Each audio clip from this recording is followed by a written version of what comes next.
So mga par, matapos nga po makuha ng dalawang British fighter sa pagitan ni Chris Eubank Jr. kalaban si Conor Benn, ang tamang timbang sa kanilang win sa bakbakan nila bukas. Kung saan mga idol, viral kaagad ang footage na nilabas ni Eubank kung paano nito nakuha ang kanyang tamang timbang na walang kahirap-hirap, kung saan makikita sa video mga idol na sumuot ng sauna suit itong si Eubank para pigain ng gusto ang kanyang katawan. At alam naman natin mga idol na nagbabala ng BBOC o British Boxing Board of Controls na bawal ang pagsasauna sa UK. Sa katunayan nito mga idol, pinaimbestigahan pa ng British Board of Controls ang ginawa ni Eubank sa unang laban nito kay Conor Benn dahil gumamit ito ng sauna. Pero ngayon sa rematch nila mga boss, inulit-ulit ni Eubank at wala na tayo narinig mga idol na reklamo galing sa British Boxing Board of Controls. Binalita natin ito ngayon mga idol dahil unfair naman ito sa nangyari sa kababayan natin dati na si Jamrel Casimero na napicturean ito na gumamit ng sauna pero hindi pinalaban kay Paul Butler na nagsanin ng kanyang pagkabawi sa kanyang WBO title na siya sana ang tiket ni Casimero sa laban nito kay Inoue sa undisputed fight. Kaya para sa mga Pinoy boxing fans mga idol, politika daw talaga ang British Boxing Board of Controls. Kung mga kagaya daw kaliit na tao ni Casimero, kaya nila mag-impose na malaking parusa. Pero sa mga kilalang fighter kagaya ni Eubank, pilatikom ang bibig nila mga idol sa kanilang mahigpit na rules na gumamit ng sauna sa laban. Sabi pa nga ng iba mga boss, hindi naman daw Briton si Casimero kaya pinarusahan. Si Eubank kasi isang British, kaya exempted ito sa issue.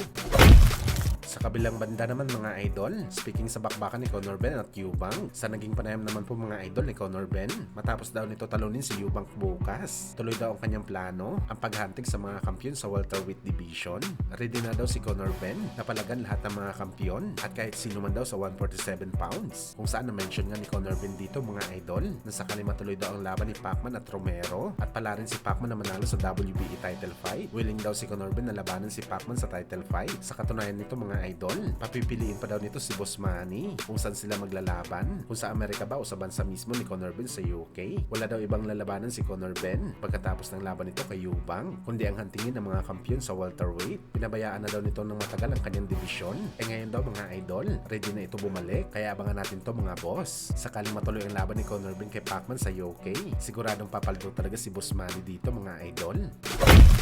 Sa kabilang banda naman mga boss, dahil nga po mapapalaban ulit sa world title fight ang ating pambato na si Nonito Donaire Jr. Kalaban nito si Seiya Chuchumi. Kung saan mga idol, prangka nga po na sinabi ni Flash na hindi pa rin daw siya nawawala ng interes na labanan ng kanyang mortal na karibal na si Naoya Inoue sa pangatlong laban. Willing pa rin daw si Flash na labanan si Inoue sa undisputed. Sa kabila ng edad nito na 42 anyos na, meron naman daw siya karapatan mga idol na mapalaban ulit kay Inoue sa bakbakan dahil siya lang naman daw ang boxer na nagbigay ng pahirap talaga sa bakbakan kay Inoue. Well, sa ngayon mga idol, sigurado tayo na wala muna paki si Inoue sa hamon ni Flash. Pero sakaling sunod-sunod ang panalo ng Pinoy legend, posibleng magka-interest daw ang Hapones. Lalo pa kung manalo si Donaire sa kanyang next fight at maging kampiyon ulit sa 118 pounds. Kaya suportahan natin si Flash sa kanyang susunod na laban.